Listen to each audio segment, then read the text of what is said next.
Je ne fais pas le bien que je voudrais, mais je commets le mal que je ne voudrais pas. Romains 7, 19. Qui d'entre nous n'a jamais éprouvé un tel désarroi? Si cette expérience est à ce point commune, c'est qu'elle met en lumière une vérité profonde de notre condition terrestre. Nous sommes des esclaves, et d'abord des esclaves pour ainsi dire de nous-mêmes.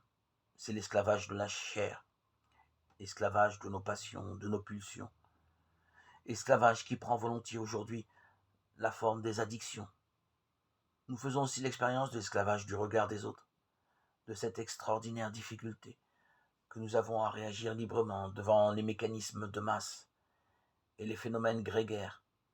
Cependant, de telles expériences d'aliénation, si fort qu'en soit leur retentissement psychologique, ne sont que la partie émergée de l'iceberg, car en réalité, elles ne font que manifester encore, comme une bien pâle esquisse, l'ampleur d'un esclavage plus profond, à situer non pas dans les méandres de notre psychologie, mais dans les profondeurs de notre vie spirituelle.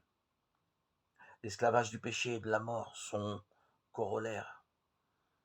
L'esclavage qui n'est pas simplement un affaiblissement, mais un enfermement de notre volonté enterrée dans l'opposition à Dieu.